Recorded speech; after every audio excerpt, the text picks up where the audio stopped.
Assalamualaikum warahmatullahi wabarakatuh. Shalom, Om Swastiastu, Namo Buddhaya, dan salam kebajikan.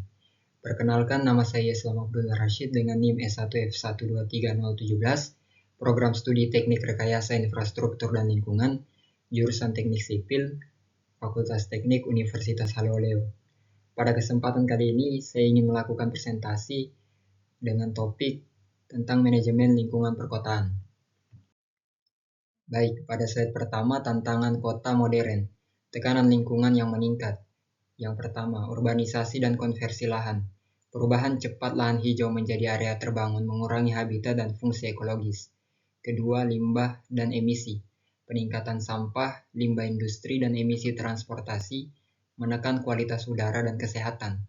Ketiga, pulau panas urban. Suhu kota naik akibat permukaan impervius dan berkurangnya vegetasi yang memperburuk kenyamanan dan energi. Dan yang terakhir, keterbergantungan pada input eksternal. Kota bergantung pada pasokan pangan, air, dan energi dari daerah lain. Studi kasus yang pertama, pengelolaan sampah di Surakarta. Ringkasan singkat praktik. Dinas Lingkungan Hidup Kota Surakarta mengimplementasikan sistem terpadu untuk mengurangi beban TPA dan meningkatkan pemulihan nilai material. Yang menjadi permasalahan, volume sampah meningkat dan kesadaran publik bervariasi. Solusinya, sistem pengumpulan terpilah, bank sampah, dan fasilitas pemrosesan yang efisien. Dampaknya, pengurangan limbah ke TPA, peningkatan daur ulang, peluang ekonomi, dan sirkular lokal. Studi kasus kedua, TPS 3R Kenanga, Sleman. TPS 3R Kenanga memperlihatkan bagaimana integrasi teknis dan partisipasi warga meningkatkan efisiensi pengelolaan sampah lokal. Yang pertama, penerapan reduce, reuse, recycle di tingkat rumah tangga. Yang kedua, pelatihan teknis untuk operator TPS dan program pendidikan warga. Dan yang ketiga, model bisnis sosial yang mendukung keberlanjutan operasional. Kota hijau menjadi kunci keseimbangan. Kehadiran ruang terbuka hijau yang biasa disingkat dengan RTH mereduksi suhu, menyerap polutan, meningkatkan rekreasi, dan mendukung kesehatan mental yang menjadikannya investasi infrastruktur, bukan sekedar estetika. Konsep kunci, sistem pengelolaan lingkungan terpadu. Yang pertama, integrasi lintas sektor, koordinasi antar pemerintahan, swasta, masyarakat, dan akademisi untuk aksi terpadu. Kedua, kebijakan berbasis data. Perencanaan menggunakan pemantauan kualitas udara, suhu, dan aliran limbah untuk keputusan tepat sasaran. Dan yang terakhir, penguatan kelembagaan dan perilaku. Regulasi, insentif, dan pendidikan publik untuk mendukung perubahan praktik. Tujuan akhirnya menghindari duplikasi program, memaksimalkan sumber daya, dan meningkatkan dampak lingkungan positif. Ruang terbuka hijau yang biasa disingkat dengan RTH sebagai jantung kota. RTH mengembalikan fungsi ekosistem di kota, penyerapan air, penurunan suhu, habitat lokal, dan ruang sosial.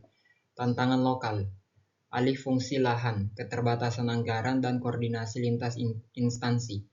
Upaya perencanaan RTH dalam tata ruang, kebijakan insentif, dan program partisipasi masyarakat.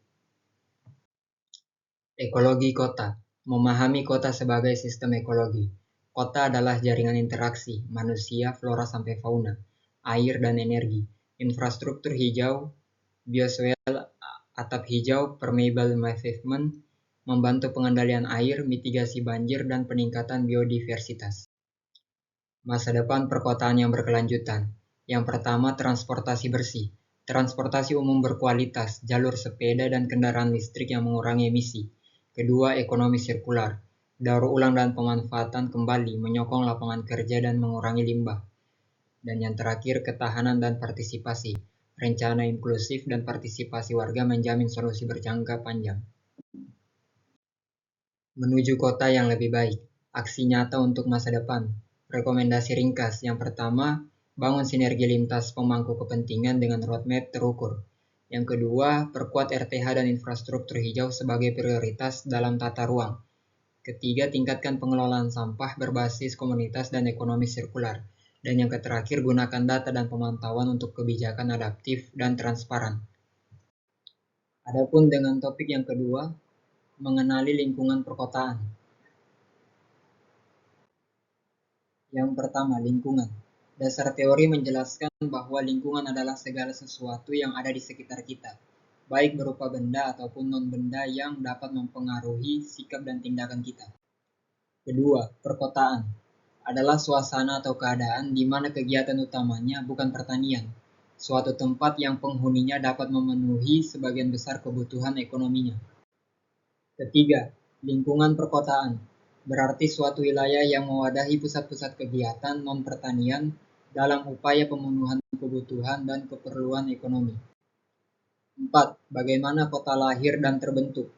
Berawal dari pengertian ekonomi adalah ilmu yang mempelajari aktivitas manusia yang berhubungan dengan produksi, distribusi, dan konsumsi terhadap barang dan jasa. Dapat kita lihat gambar berikut ini, barang atau material butuh tempat, spasi, atau ruang, pun sebaliknya jasa dan non-material. 4. Bagaimana kota lahir dan terbentuk? Selanjutnya, historikal munculnya tempat yang menjadi cikal perkotaan, yakni pelabuhan. Melihat view lingkungan kota dari sisi pelabuhan, suatu barang mungkin kurang laku di tempat asalnya dibuat, maka barang tersebut harus dipindahkan ke tempat lain untuk mendapatkan peminat. Proses perpindahan barang tersebut biasanya tidak hanya sekali saja, kadang butuh berpindah beberapa kali agar lebih dikenali luas masyarakat, lokal maupun interlokal. Pelabuhan merupakan prasarana yang paling efektif dan efisien, karena dalam jumlah yang masif dan biaya transportasi cenderung lebih murah dan dapat menjangkau kepulauan dunia dengan layar. Melanjutkan dari bagaimana kota lahir dan terbentuk, contohnya A. Pelabuhan Sunda Kelapa sebagai cikal kota Jakarta ibu kota NKRI. Yang kedua, Pelabuhan Pautere sebagai cikal terbentuknya kota Makassar. Yang ketiga, Pelabuhan Belawan di Medan, Sumatera Utara. Nifhan di Copenhagen. Dan Stockholm di Swedia. Busan di Korea Selatan. Venesia di dan yang terakhir Rio de Janeiro di Brazil. Akibat kebijakan politik lokal, nasional maupun internasional, melihat view lingkungan kota dari sisi politik, khususnya di Indonesia, munculnya kota-kota baru pada kurang lebih 3 dekade terakhir ini merupakan kebijakan pengembangan wilayah dalam rangka menerapkan pemerataan sosial. Biasanya ditandai munculnya nama-nama kabupaten atau provinsi baru. Bahkan dalam hal ini termasuk pemindahan ibu kota NKRI dari Pulau Jawa ke Pulau Kalimantan. Adapun yang melibatkan suasana bilateral yaitu kota-kota perbatasan negara. Berpijak pada asas pemerataan sosial, politik mengambil peran mendorong munculnya kota skala kabupaten atau provinsi baru, pemindahan kota, dan pengembangan kota-kota perbatasan antar negara. Adapun contohnya, yang pertama Kabupaten Konawe Selatan, Kota Andolo. Kedua, Provinsi Sulawesi Barat. Dan yang ketiga, lokasi baru ibu kota NKRI di Kalimantan. Lokasi distrik Sota, perbatasan NKRI, Merauke. Kota Merauke, Papua. Bagaimana kota lahir dan terbentuk? Seperti dapat kita lihat kota Las Vegas. Pemerintah Federasi USA melegalkan perjudian, segala jenis hiburan, minuman, pernikahan para gay, dan lain-lainnya. Seperti yang dapat kita lihat pada gambar saat ini, kota Las Vegas sebelumnya sebagai daerah yang tandus. Kota yang lahir dari pusat pemerintahan atau perkembangan agama, dilihat dari view lingkungan kota dari sisi keagamaan.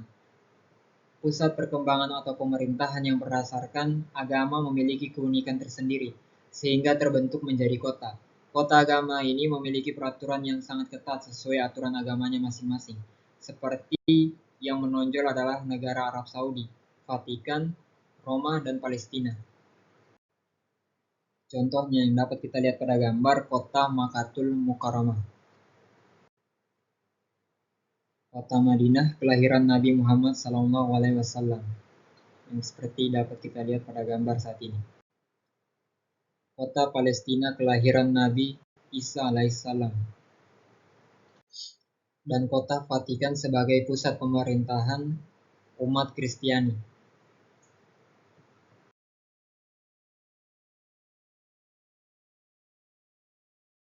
4. Kota yang lahir dari peradaban dan kebudayaan yang dominan. Melihat view lingkungan kota dari sisi perkembangan peradaban dan kebudayaan. Ada beberapa kota yang memang memiliki nama yang masyhur jauh lebih duluan karena perkembangan peradaban dan kebudayaannya tertua dan sudah mendunia. Seperti Mesir, Yunani, buktinya seperti kebanyakan referensi yang kita temukan selalu berawal dari Yunani ataupun Mesir. Karakteristik lingkungan kota. Setiap kota memiliki karakteristik atau bakat tersendiri. Sekalipun ada kemiripan misalnya beberapa kota sama-sama berasal dari pelabuhan rakyat akan tetapi sumber daya lain yang mendukung kota tersebut sehingga menyebabkan ada kesan perbedaan dengan kota lainnya. Misalnya luas wilayah yang dimiliki, hasil-hasil buminya, dan budaya masyarakatnya. Bagaimana memahami karakteristik lingkungan kota? Memahami karakteristik lingkungan kota adalah melalui data dan statistikanya. Seluruh aspek harus dicermati dan dipahami baik dari sisi yang pertama pemerintahannya, kedua morfologi wilayahnya, ketiga topografi permukaan dan bawah permukaan darat dan laut, 4 sejarahnya dan perkembangan budayanya, 5 aspek demografi, 6 kekayaan darat dan laut, 7 produk barang dan jasa yang dimiliki, dan lain-lainnya. Dengan demikian kita akan mulai mengenali ke arah mana suatu kota akan berkembang dan bagaimana gejala perkembangannya. Materi yang ketiga, konsep dasar spasial. A. Konsep dasar spasial. Dalam Kamus Besar Bahasa Indonesia, kata spasial berkenan dengan ruang atau tempat spasial adalah dimensi ruang yang tersedia sebagai suatu tempat. Geospasial adalah lokasi letak geografis, kenampakan dan batas di bumi, seperti kenampakan hutan, daratan, lautan, area buatan, dan lain-lain. Data spasial atau data geospasial adalah informasi letak geografis yang disimpan sebagai koordinat dan piksel. Konsep dasar spasial. Koordinat adalah suatu titik yang didapatkan dari hasil perpotongan dari grafis latitude, lintang dengan grafis bujur longitude, sehingga akan menunjukkan lokasi pada suatu daerah. Piksel adalah sebuah unsur gambar atau representasi titik terkecil dalam gambar yang dihitung per inch dan akan terlihat di mata sebuah unsur tersebut berbentuk kotak kecil. 8 konsep dasar spasial. Yang pertama, location. Memahami metode formal dan informal untuk menentukan di mana. Kedua, distance. Kemampuan bernalar dari pengetahuan tentang posisi relatif. Ketiga, network. Memahami pentingnya koneksi atau hubungan. Keempat, neighborhood and region. Lingkungan dan wilayah. Yang kelima, scale. Memahami skala spasial dan signifikasinya. Keenam, spatial heterogeneity. Implikasi dan variabilitas spasial. Ketujuh, spatial dependence. Memahami hubungan lintas ruang. Dan yang terakhir, object and fields. Melihat fenomena sebagai kontinu dalam ruang waktu atau sebagai diskrit. Yang pertama, location. Memahami metode formal dan informal untuk menentukan di mana. Berikut penjelasannya. Setiap jenis data spasial memiliki dua komponen. Yang pertama, lokasi dan beberapa atribut. Dengan cara ini, lokasi dapat dilihat sebagai ciri fundamental yang mendefinisikan data spasial dan memisahkannya dari jenis informasi lain. Secara garis besar, ada dua jenis lokasi, absolut dan relatif. Lokasi absolut mengacu pada posisi tepat di permukaan bumi yang ditentukan oleh beberapa sistem koordinat, alamat jalan, dan koordinat lintang atau bujur adalah contoh yang baik dari lokasi absolut. Lokasi relatif, di sisi lain, didefinisikan dengan mengacu pada objek lain. Misalnya, seseorang dapat menentukan lokasi relatif USCB sebagai 10 mil di sebelah. Adapun metode penentuan atau pengukuran lokasi disebut dengan georeferensi. Ada banyak cara yang berbeda untuk mendefinisikan georeferensi, tetapi semuanya harus memenuhi beberapa persyaratan. Pertama, georeferensi harus unik sehingga hanya satu lokasi yang dideskripsikan. Kedua, georeferensi harus memiliki makna yang diterima yang dibagikan sehingga sebagian besar pengguna memahami implikasinya. Terakhir, georeferensi harus dapat bertahan sepanjang waktu agar maknanya tidak hilang. Georeferensi metrik adalah yang menentukan lokasi dengan pengukuran dan sangat penting dalam menganalisis data spasial. Untuk menentukan georeferensi metrik dengan tepat, pertimbangan harus diberikan pada bentuk bumi, proyeksi peta dan sistem koordinat serta akurasi posisi. Location, memahami metode formal dan informal untuk menentukan di mana. Mewakili lokasi juga merupakan konsep penting dalam penggunaan data spasial. Lokasi titik direpresentasikan sebagai titik nol dimensi, garis sebagai polylines atau satu dimensi, area sebagai poligon dua dimensi, dan volume sebagai polyhedra tiga dimensi. Seperti yang dapat kita lihat pada gambar saat ini merupakan gambaran untuk menentukan lokasi. Yang kedua, distensi, kemampuan bernalar dari pengetahuan tentang posisi relatif. Jarak menggambarkan pengukuran atau pemisahan dua benda atau tempat. Pada dasarnya, jarak terukur menyediakan mekanisme untuk menggambarkan luas spasial. Dalam penalaran spasial, kasus klasiknya adalah bahwa ada hubungan positif antara jarak dan kesamaan atribut lokasi.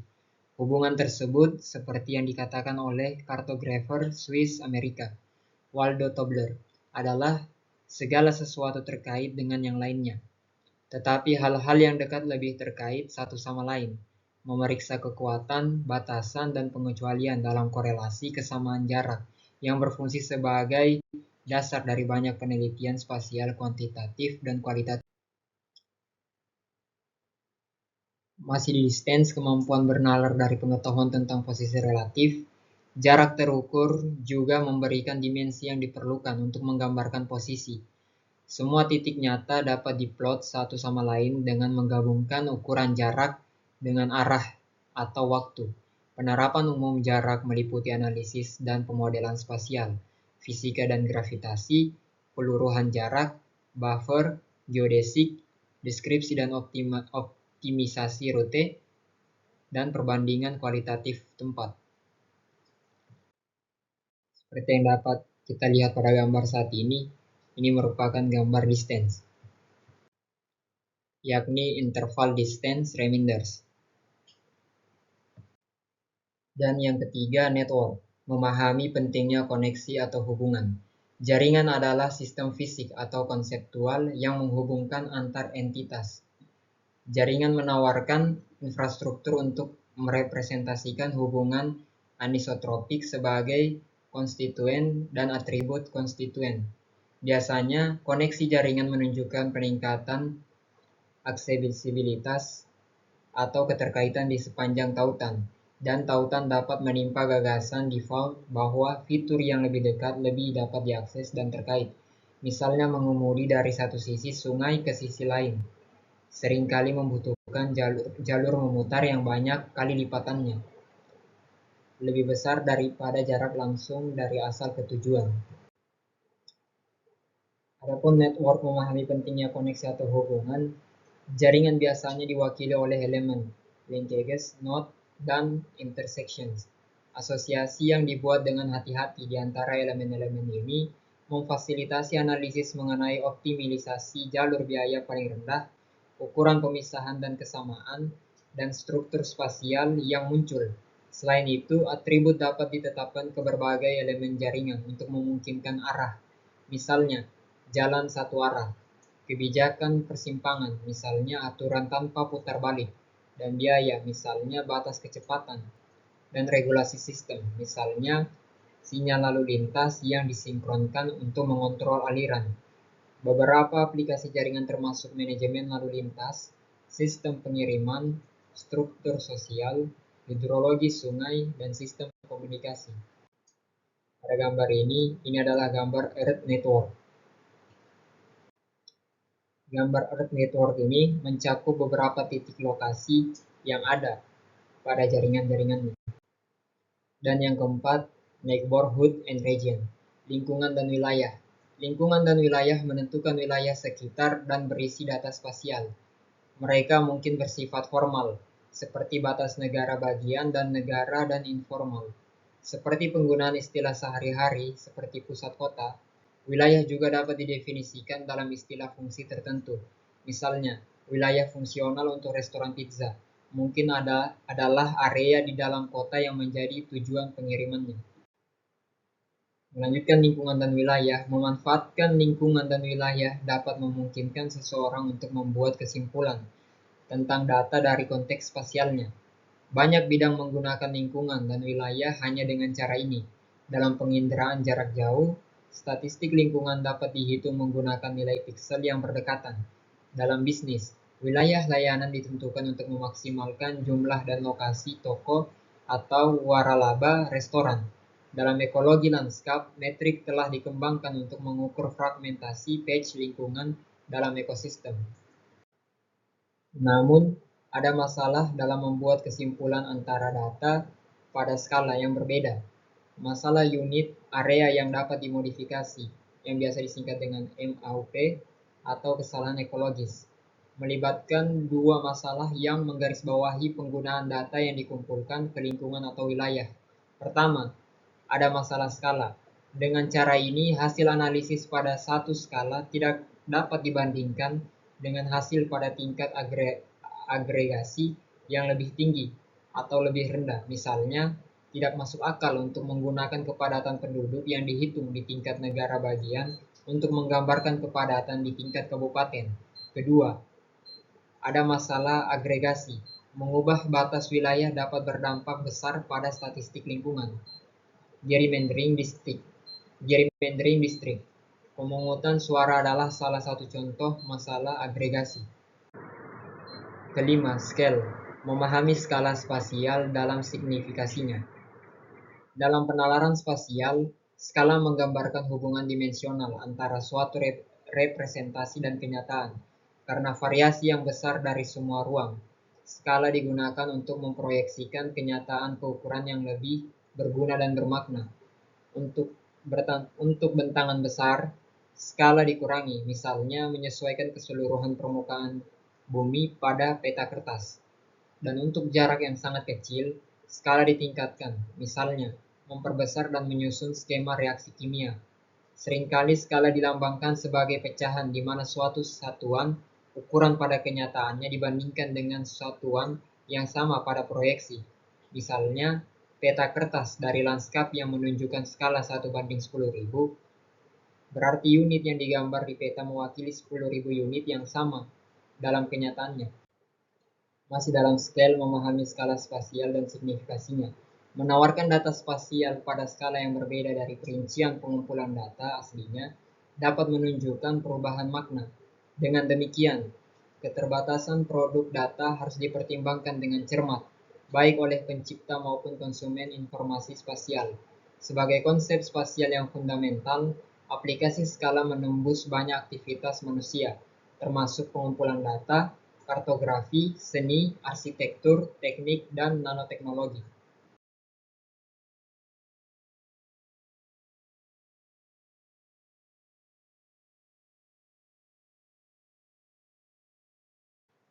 Berikut gambar Earth skala dengan longitude dan latitude-nya, bahkan quadrangle map yang menentukan bagaimana skala diatur secara ketentuannya. Keenam, spatial heterogeneity. Implikasi dari variabilitas spasial. Heterogenitas spasial mengacu pada tingkat variasi di beberapa atribut di berbagai tempat dan wilayah. Misalnya, citra satelit Samudra Pasifik akan menunjukkan sedikit variasi dan dengan demikian akan memiliki tingkat heterogenitas spasial yang rendah. Sedangkan gambar tambal sulam bidang pertanian di Midwestern US dapat dianggap sebagai heterogen secara spasial. Dengan cara yang sama, keanekaragaman hayati mendefinisikan variasi spesies dalam biologi. Heterogenitas spasial mendefinisikan variasi atribut dalam studi spasial.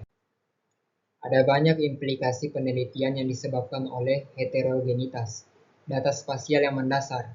Dalam banyak kasus, data spasial dapat dikatakan memiliki mean dan varian yang tidak konstan di seluruh wilayah studi. Artinya parameter statistik lokal berubah dengan lokasi dan dengan demikian tidak terdistribusi secara seragam. Karakteristik data spasial ini disebut non-stasionaritas dan berdampak langsung pada penelitian di berbagai bidang seperti desain pengambilan sampel. Misalnya, sangat sulit untuk mendapatkan sampel yang representatif dari suatu wilayah karena sifat banyak ruang yang heterogen. Ciri lain dari data spasial yang berdampak pada penelitian adalah adanya aturan umum, bahwa data spasial cenderung semakin heterogen dengan semakin luasnya wilayah studi. Ini berarti varian yang diamati di wilayah kecil lebih kecil daripada di wilayah yang lebih besar. Artinya, variasi yang diharapkan di sekitar mean di wilayah kecil meremehkan dan dengan demikian tidak berlaku di wilayah yang kemudian lebih besar. Variasi yang tidak terkendali dalam data spasial ini berdampak pada desain studi proyek yang melibatkan wilayah dan waktu yang luas, seperti pemanasan global. Seperti pada gambar yang kita bisa lihat, ini adalah gambar heterogeneity dengan cakupan low, medium, and high. Ketujuh, spatial dependence, memahami hubungan lintas ruang. Ketergantungan spasial adalah manifestasi dari hukum geografi pertama, Tobler, yang menyatakan segala sesuatu terkait dengan yang lainnya, tetapi hal-hal yang dekat lebih terkait satu sama lain. Prinsip yang tampaknya sederhana ini berlaku untuk banyak jenis atribut spasial. Misalnya, suhu Santa Barbara lebih mirip dengan suhu di Los Angeles daripada di Seattle. Keterkaitan antar data berdasarkan jarak ini disebut juga dengan autokorelasi spasial. Jika data spasial benar-benar acak, tidak akan ada autokorelasi spasial. Menerapkan ide ini pada contoh sebelumnya, berarti tidak ada kesimpulan kesamaan yang dapat dibuat antara suhu di Santa Barbara dan Los Angeles. Untungnya, sebagian besar atribut di dunia tidak didistribusikan dengan cara ini, dan dengan demikian menunjukkan tingkat ketergantungan spasial tertentu. Peneliti dapat mengukur korelasi spasial dengan menggunakan indeks seperti Morentz dan Gieris. Peneliti juga dapat memodelkan ketergantungan spasial dengan menggunakan metode yang dikembangkan di bidang geostatistik. Teknik seperti Kriging memungkinkan peneliti mengukur perubahan dalam variasi atribut versus jarak. Model ketergantungan spasial ini disebut semi-variogram atau hanya variogram. Variogram menawarkan mekanisme untuk memprediksi nilai atribut di lokasi, di mana data tidak ada. Alat interpolasi yang kuat ini memiliki banyak aplikasi dunia nyata di bidang-bidang seperti pertambangan dan penemuan minyak bumi, epidemiologi, ilmu atmosfer, oceanografi, dan ilmu tanah. Berikut merupakan gambar hubungan lintas ruang yang ditandai dengan A, gambar B, dan gambar C. Dan yang kedelapan, object and fields, melihat fenomena sebagai kontinu dalam ruang, waktu, atau sebagai diskrit. Objek dan bidang menggambarkan dua konsep dasar ruang yang dikotomis. Objek adalah kumpulan entitas yang terpisah dan dibatasi, biasanya terdiri dari geometris primitif, seperti titik, garis, kurva, dan poligon. Secara konseptual, realitas berbasis objek dianggap sebagai ruang kosong yang dihuni oleh entitas yang berbeda. Atribut dikaitkan dengan fitur terbatas untuk mendefinisikan dan mendeskripsikan objek. Sebaliknya, representasi berbasis lapangan mengisi ruang terus-menerus dengan ukuran atribut di semua lokasi. Bidang menawarkan model konseptual variasi spasial dan atribut itu sendiri sebagai lawan dari cara kerja batas yang berbeda menentukan bidang tersebut.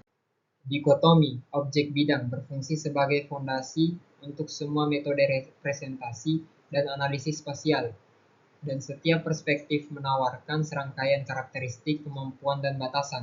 Misalnya, objek menawarkan konsep logis seperti di dalam dan di luar, dan perbandingan seperti persimpangan dan penyangga.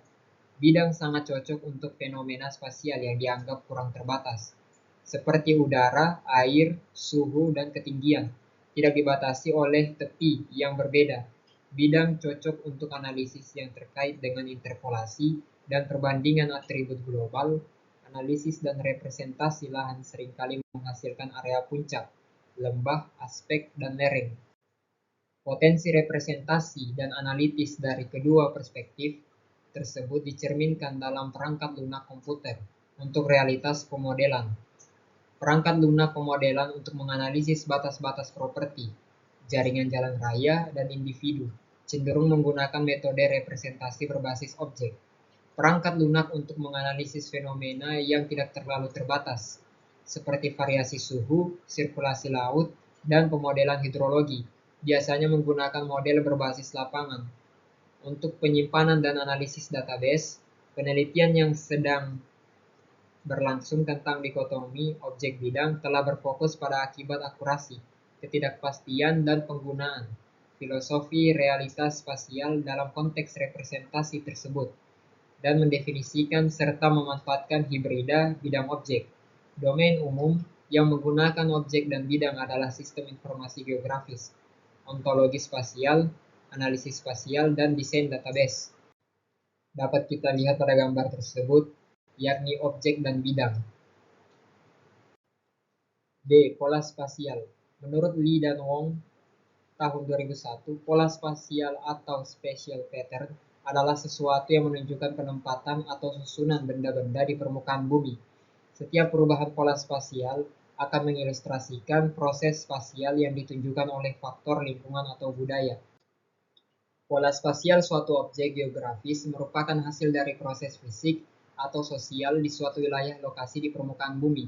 Kemudian pola spasial menjadi suatu konsep statistika, ketika pola tersebut menunjukkan bagaimana objek geografis terdistribusi pada suatu waktu tertentu.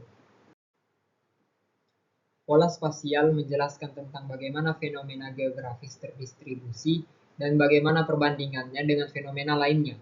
Dalam hal ini, statistika spasial merupakan alat yang banyak digunakan untuk mendeskripsikan dan menganalisis pola spasial tersebut, yaitu bagaimana objek-objek geografis terjadi dan berubah di suatu lokasi.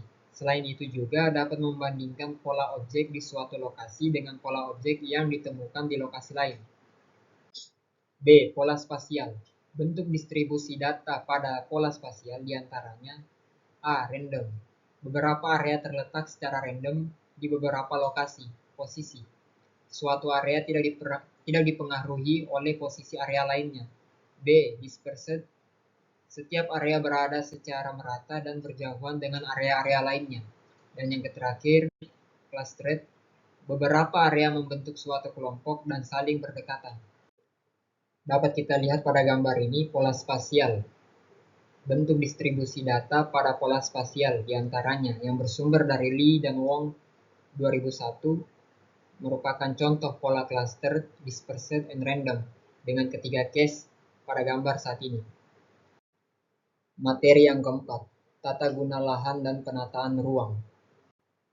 Dinamisasi penduduk ke kota, in and out penduduk, from lokal, interlokal, dan internasional, adapun menetap atau sementara menghasilkan urbanisasi. Keanekaragaman penduduk dan peruntukan tanah atau lahan. Struktur ruang kota didasarkan pada keanekaragaman penggunaan lahan sebagai cerminan dari variasi kebutuhan warganya. Kedua, tanah erat kaitannya dengan material dan juga bagian dari tanah itu sendiri, yang berfokus pada sifat fisik tanah, baik secara kimiawi maupun organik. Sedangkan lahan lebih menekankan pada pemanfaatan atau penggunaan yang berasal dari bentang tanah, yang dikenal dengan istilah ruang. Dan yang terakhir, lahan. Lahan adalah sebuah bentang alam yang menjadi modal utama dalam melakukan kegiatan dan juga tempat berlangsungnya segala macam aktivitas dengan cara memanfaatkan lahan tersebut. Adapun gambar keanekaragaman penduduk dan kebutuhan tanah atau lahan. Peningkatan penduduk menjadikan peningkatan profesi dan peningkatan kebutuhan lahan. Kota akan selalu tumbuh dan berkembang akibat adanya ketiga unsur tersebut. Lahan kota.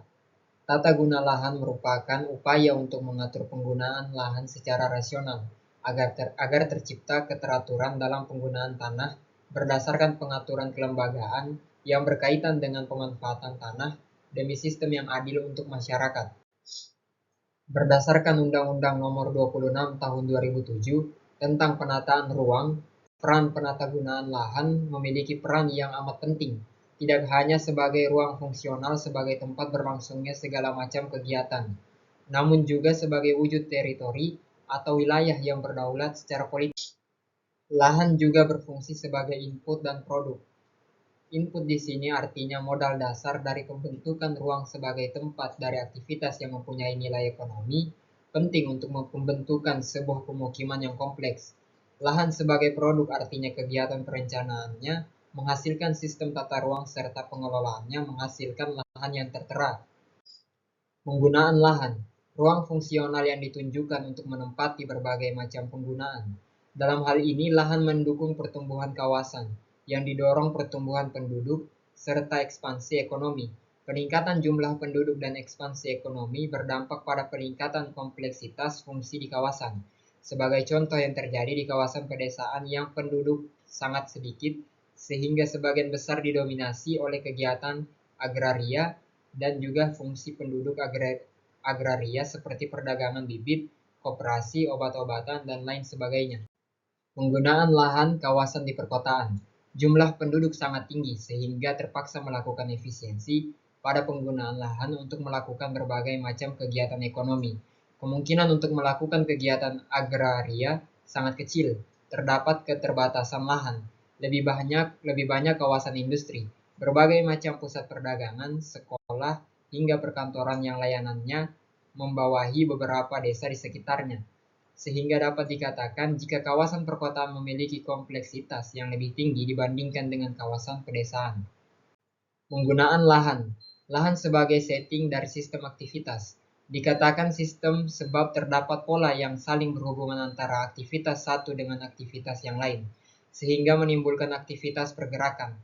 Sebagai contoh yang terjadi pada lahan yang berfungsi sebagai perumahan, kawasan ini akan mempunyai interaksi tinggi jika dibandingkan dengan lahan yang berfungsi sebagai pendidikan ataupun perkantoran. Sebab kawasan perumahan harus mendukung segala macam hal yang dibutuhkan untuk memenuhi kebutuhan harian, sehingga harus tersedia kawasan-kawasan pendukung. Lahan merupakan komoditas. Tidak semua lahan bisa dimanfaatkan sebagai kawasan pemukiman ataupun ekonomi, seperti yang terdapat di kawasan pegunungan dan sungai yang keberadaan kawasan tersebut harus dijaga dan dilindungi. Lahan sebagai sumber daya citra dan kawasan estetika, sebab tidak hanya dilihat dari aspek fungsional dan ekonominya saja, namun lahan juga bisa dilihat dari estetikanya. Aspek ini ternyata penting untuk memberikan kualitas lingkungan yang mendukung berbagai macam kegiatan rekreatif. Lahan ini akan mempunyai nilai guna yang sesuai untuk pendidikan, wisata, dan hunian. Prinsip dasar kemampuan dan kesesuaian lahan. Berdasarkan Peraturan Menteri PU Nomor 20 Tahun 2007 tentang pendoman teknik analisis aspek fisik dan lingkungan, ekonomi serta sosial budaya dalam penyusunan rencana tata ruang, menetapkan bahwa terdapat 4 komponen fisik yang harus diperhatikan, yaitu klimatologi, hidrologi, topografi, dan geologi. Selain itu, ada beberapa komponen analisis yang harus dipahami untuk merencanakan penggunaan lahan, yaitu kemampuan dan kesesuaian lahan. Prinsip dasar kemampuan dan kesesuaian lahan. Kemampuan lahan pada prinsipnya, analisis ini untuk mengidentifikasi potensi tanah secara umum. Cara pengklasifikasiannya, lahan berdasarkan pada faktor pembatas yang masuk ke dalam kelas kemampuan. Pada intinya, analisis kemampuan lahan bertujuan untuk memetakan lahan mempunyai potensi untuk fungsi lindung dan budidaya. Analisis ini memiliki tujuan untuk menilai tingkat kesesuaian lahan terhadap penggunaan tertentu, dan juga dengan memperhatikan tingkat pengelolaan yang wajar. Lahan yang telah teridentifikasi kemudian dianalisis untuk dicari kesesuaian penggunaan lahan berdasarkan kriteria tertentu. Seperti contoh, kesesuaian penggunaan lahan untuk pemukiman tentu berbeda dengan kesesuaian penggunaan untuk perkebunan. Klasifikasi penggunaan lahan. Berdasarkan Peraturan Menteri Pekerjaan Umum Nomor 41 Tahun 2007, klasifikasi penggunaan lahan dibagi menjadi 2 kelompok besar, yaitu yang pertama kawasan lindung, yaitu daerah yang ditetapkan dan memiliki fungsi utama melindungi kelestarian lingkungan hidup, termasuk di dalamnya yaitu sumber daya alam dan sumber daya buatan.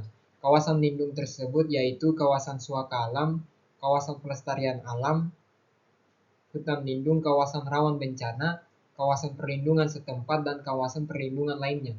Dan yang kedua, kawasan budidaya, merupakan daerah yang ditetapkan dan fungsi utamanya yaitu untuk dibudidayakan atas dasar kondisi serta potensi sumber daya alam, sumber daya buatan, dan juga sumber daya manusia, yang termasuk ke dalam kawasan budidaya, yaitu kawasan hutan produksi, kawasan pertanian, kawasan pertambangan, dan kawasan budidaya lainnya. Adapun sanksi tata guna lahan, penggusuran umumnya terjadi karena banyak pelanggaran dalam tata guna lahan dan membangun sebuah hunian pada tempat yang semestinya tidak digunakan untuk pembangunan hunian tempat tinggal. Beberapa sanksi yang bisa Anda terima apabila melakukan pelanggaran tata guna lahan. Yang pertama, sanksi pertama yang akan Anda terima adalah peringatan tertulis. Biasanya Anda akan mendapatkan peringatan bahwa lahan yang Anda gunakan tidak sesuai dengan fungsinya, dan pemerintah akan melakukan penerbitan apabila Anda tidak segera pindah dari tempat tersebut. Sanksi yang kedua, pemerintah akan melakukan penghentian sementara kegiatan yang ada pada sebuah daerah yang melakukan pelanggaran tata guna lahan. Sanksi yang ketiga, jika Anda masih bandel dan melanggar tata guna lahan lagi, maka pemerintah berhak untuk melakukan penutupan lokasi dan mencabut berbagai bentuk izin yang ada pada daerah tersebut. Sanksi yang keempat, tahapan sanksi yang selanjutnya adalah pemerintah akan melakukan pembongkaran bangunan yang melanggar secara paksa agar fungsi dari tata guna lahan bisa kembali seperti semula. Yang kelima, sanksi pemerintah akan memberikan denda administratif kepada para pelanggar apabila ada yang kembali menggunakan lahan tersebut dan melakukan pelanggaran kembali di kemudian harinya. Setelah pembongkaran dilakukan, maka pemerintah akan melakukan pemulihan fungsi ruang dan lahan tersebut sesuai dengan tujuan awalnya, agar lingkungan bisa menjadi kembali normal seperti sedia kala. Sebuah kawasan yang dibangun tanpa memperhatikan tata guna lahan biasanya akan terkena dampak seperti banjir karena tidak sesuainya fungsi lahan yang ada. Berikut merupakan gambaran sanksi tata guna lahan yang dilakukan oleh pemerintah. Sosialisasi Undang-Undang Nomor 26 Tahun 2007. Undang-Undang Nomor 26 Tahun 2007 tentang Penataan Ruang Kawasan Perkotaan, Pasal 41 sampai 47. RT/RW Nasional Nomor 13 Tahun 2017. RT/RW Sulawesi Tenggara tahun 2014 sampai 2034. Peda Provinsi Nomor 2 Tahun 2014. RT/RW Kota Kendari tahun 2010 sampai 2030. Peraturan Kota Nomor 1 Tahun 2012. Materi kelima, pembangunan kota berkelanjutan, Sustainable City, teori dan faktanya. Kota berkelanjutan, pembangunan. Pembangunan berkelanjutan adalah pembangunan yang memenuhi kebutuhan hidup masa sekarang dengan mempertimbangkan pemenuhan kebutuhan hidup generasi mendatang. Pembangunan berkelanjutan. Prinsip utama dalam pembangunan berkelanjutan ialah pertahanan kualitas hidup bagi seluruh manusia di masa sekarang dan di masa depan secara berkelanjutan. Pembangunan berkelanjutan dilaksanakan dengan prinsip kesejahteraan ekonomi, keadilan sosial, dan pelestarian lingkungan. Pembangunan berkelanjutan secara ekonomi. Pembangunan berkelanjutan bertujuan meningkatkan ketersediaan dan kecukupan kebutuhan ekonomi. Dalam prosesnya, dilakukan pelestarian aset berupa pembangunan sumber daya dengan pengelolaan yang ramah lingkungan secara tepat guna. Pembangunan berkelanjutan tetap memperhitungkan keadilan bagi masyarakat pada masa sekarang dan masa depan. Selain itu, pembangunan berkelanjutan juga memperhatikan aspek sosial dan lingkungan. Setiap keputusan dalam pembangunan harus mempertimbangkan aktivitas manusia yang dipandang sebagai penyebab perubahan lingkungan. Pembangunan berkelanjutan bertujuan memberdayakan masyarakat sebagai organisasi sosial. Manusia sebagai kunci keberhasilan pembangunan melalui perkembangan pemberdayaan organisasi sosial kemasyarakatan. Tujuan pemberdayaan organisasi sosial kemasyarakatan adalah memberikan motivasi terhadap pengelolaan sumber daya alam secara berkelanjutan. Di dalam masyarakat diciptakan rasa sadar akan peningkatan kemampuan sumber daya manusia sehingga partisipasi masyarakat dalam pembangunan menjadi meningkat. Selain itu, pembangunan berkelanjutan juga bertujuan meningkatkan penghargaan terhadap bentuk kelembagaan dan organisasi sosial masyarakat. Pembangunan berkelanjutan menjadi suatu sistem pengendali terhadap proses pembangunan, pengembangan nilai-nilai masyarakat tradisional yang berlandaskan kearifan lokal, serta peningkatan kemandirian dan kemampuan masyarakat dengan cara berorganisasi. Pembangunan berkelanjutan environment. Tujuan pembangunan berkelanjutan berkaitan dengan tujuan pelestarian lingkungan. Kondisi lingkungan yang lestari dapat mendukung keberhasilan dan keberlanjutan pembangunan ekonomi dan sosial. Pada masyarakat yang memiliki kondisi sosial dan ekonomi yang tidak pasti, pembangunan akan sulit terlaksana. Selain itu, degradasi alam akan terjadi pada pembangunan ekonomi yang tidak membatasi penggunaan sumber daya alam secara wajar. Pembangunan berkelanjutan dilakukan dengan memberikan penilaian terhadap lingkungan. Penilaian dilakukan dengan mempertimbangkan dampak lingkungan yang ditimbulkan dari setiap kegiatan pembangunan. Pembangunan pada hakikatnya merupakan upaya untuk meningkatkan taraf hidup masyarakat. Pembangunan berwawasan lingkungan. Undang-Undang Republik Indonesia Nomor 23 Tahun 1997 tentang Pengelolaan Lingkungan Hidup Pasal 1 Ayat 3 yang berbunyi sebagai berikut. Pembangunan berkelanjutan yang berwawasan lingkungan hidup adalah upaya sadar dan terencana yang memadukan lingkungan hidup, termasuk sumber daya, ke dalam proses pembangunan untuk menjamin kemampuan, kesejahteraan, dan mutu hidup generasi masa kini dan generasi masa depan. Teori lingkungan perkotaan. Awal abad 21 ini persoalan lingkungan telah bertambah semakin rumit. Persoalan lama masih banyak yang belum berhasil diselesaikan seperti sampah, bencana alam yang telah menimbulkan dampak lingkungan. Namun isu-isu baru emerging isu telah muncul, antara lain persoalan waste, B3 dan perubahan iklim yang berdampak serius terhadap kesehatan manusia. Persoalan-persoalan baru tersebut telah menambah kerumitan permasalahan di kawasan perkotaan, karena sebagian besar sumbernya justru di wilayah perkotaan. Adapun teori lingkungan perkotaan, tuntutan hidup di perkotaan telah menimbulkan gaya hidup yang serba cepat dan menuntut penggunaan fasilitas modern, seperti alat-alat elektronik sehingga konsumsi energi terus meningkat, yang ternyata menimbulkan dampak negatif serius bagi kehidupan umat manusia. Upaya untuk mewujudkan clean land, clean water, and clean air di daerah perkotaan perlu terus dilakukan, karena kualitas lingkungan yang buruk telah menimbulkan dampak serius bagi kehidupan manusia. Salah satu hasil kajian menunjukkan bahwa akibat lingkungan yang buruk, masyarakat miskin Indonesia terpaksa harus membelanjakan dana yang sangat besar, sekitar 43 triliun rupiah, untuk biaya pengobatan yang semestinya dapat didayagunakan untuk keperluan yang lebih produktif dan bermanfaat langsung bagi peningkatan kualitas kehidupannya. Teori beban lingkungan. Manusia dan lingkungan mempunyai kapasitas yang terbatas. Menurut Cohen, ada 4 asumsi dasar teori ini. Yang pertama, manusia mempunyai kapasitas terbatas dalam proses informasi. Kedua, ketika stimulus lingkungan melebihi kapasitas, proses tidak akan dilakukan secara optimal. Ketiga, ketika stimulus sedang berlangsung dibutuhkan respon adaptif. Dan yang terakhir, jumlah perhatian yang diberikan seseorang tidak konstan sepanjang waktu tetapi sesuai kebutuhan. Teori hambatan perilaku. Teori ini adalah stimulasi yang berlebih atau tidak diinginkan, mendorong terjadinya hambatan dalam kapasitas proses informasi. Akibatnya, orang merasa kehilangan kontrol terhadap situasi yang sedang berlangsung. Teori hambatan perilaku, istilah hambatan berarti terdapat sesuatu dari lingkungan yang membatasi apa yang menjadi harapan. Dalam situasi yang diliputi perasaan bahwa ada sesuatu yang menghambat perilaku, orang merasa tidak nyaman. Pengatasan yang dilakukan adalah orang mencoba menegaskan kembali kontrol yang dimiliki dengan cara melakukan antisipasi faktor-faktor lingkungan yang membatasi kebebasan perilaku. Teori level adaptasi.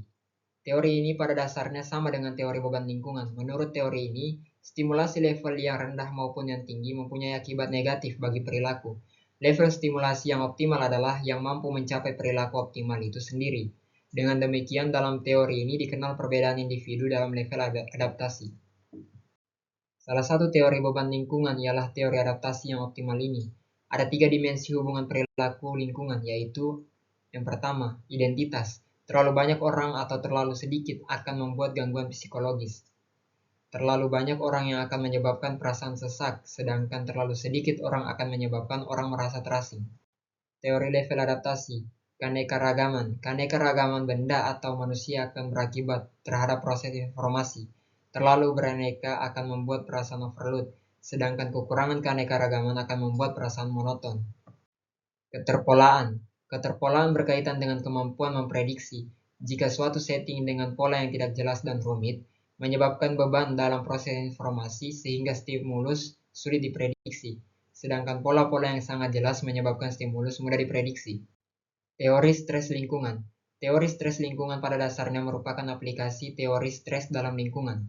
Berdasarkan model input, proses, sampai output, maka ada 3 pendekatan dalam stres, yaitu stres sebagai stresor, stres sebagai respon, dan stres sebagai proses.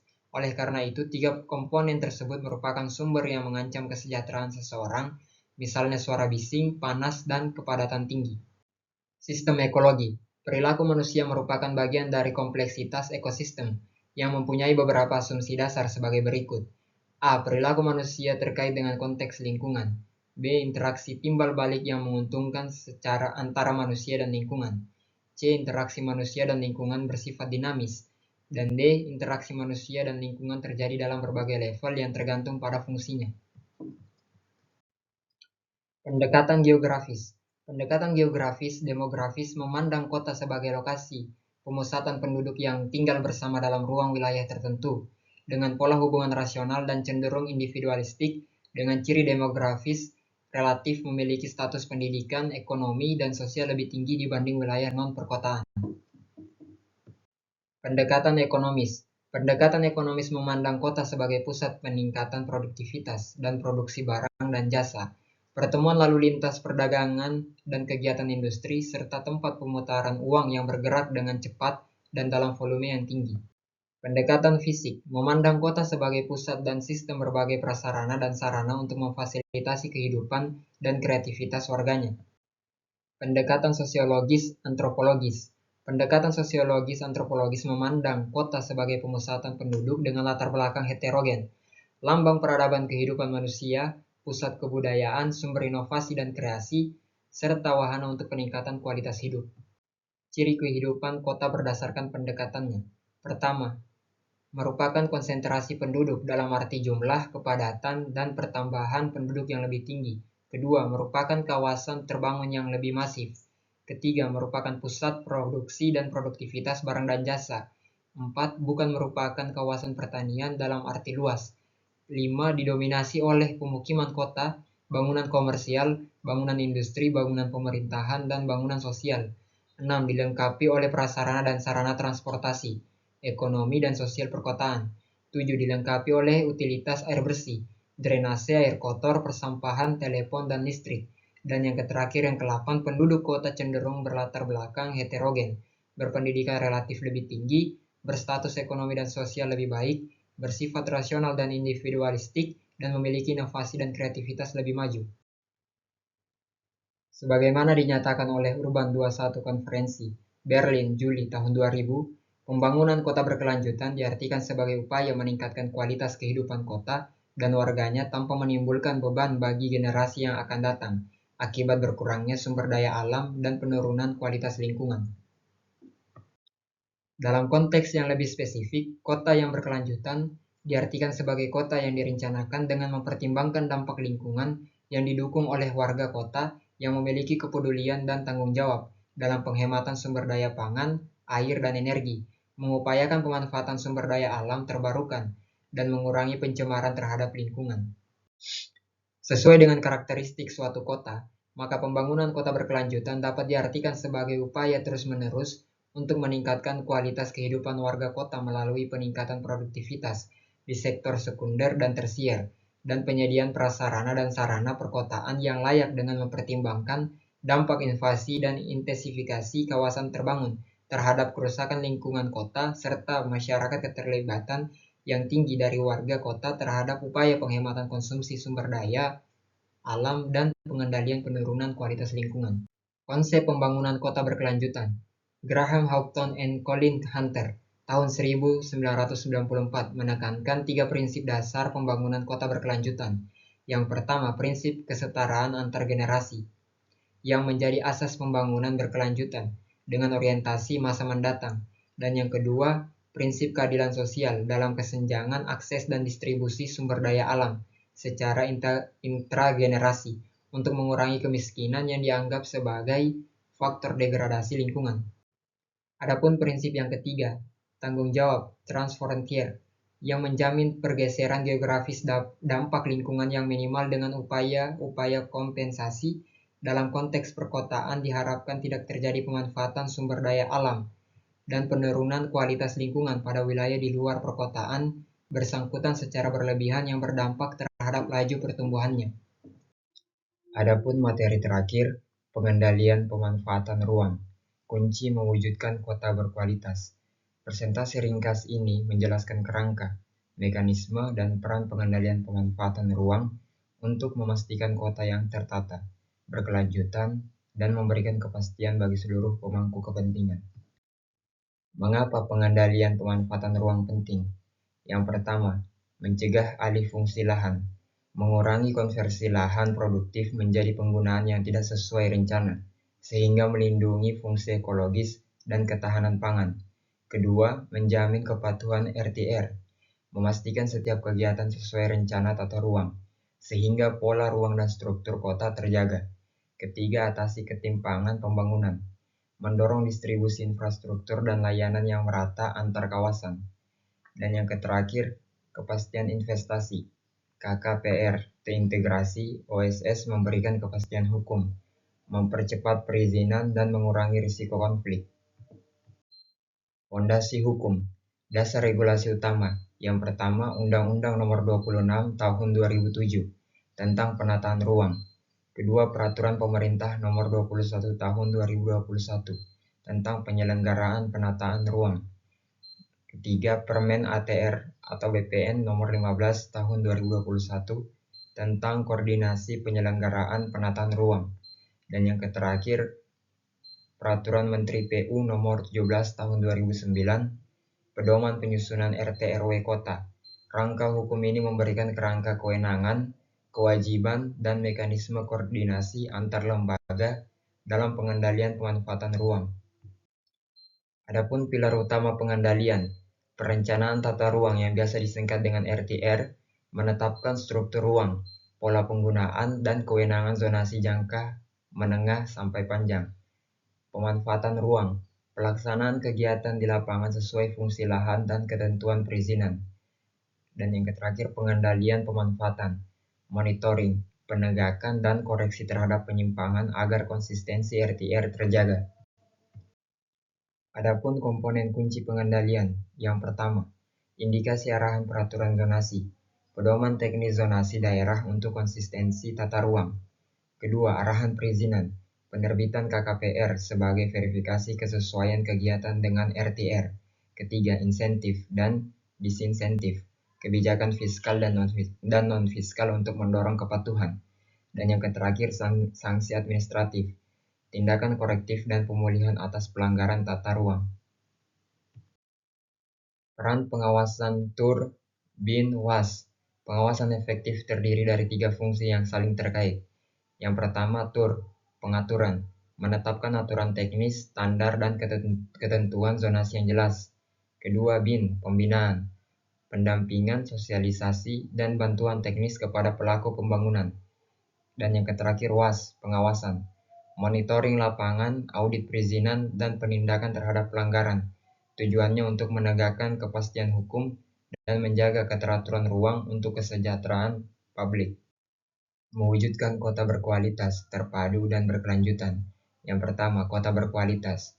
Pemanfaatan ruang yang meminimalkan dampak sosial dan lingkungan serta meningkatkan kualitas hidup.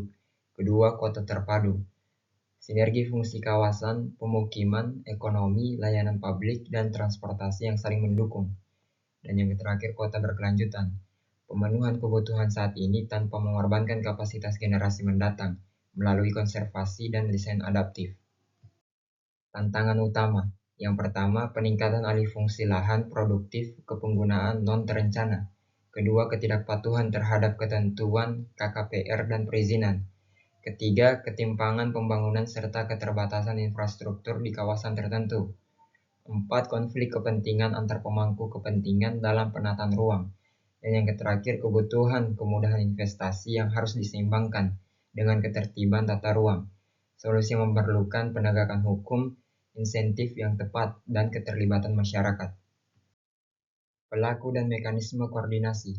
Pertama, pemerintah daerah menyusun RTR, menerbitkan ketentuan zonasi dan menegakkan pengendalian.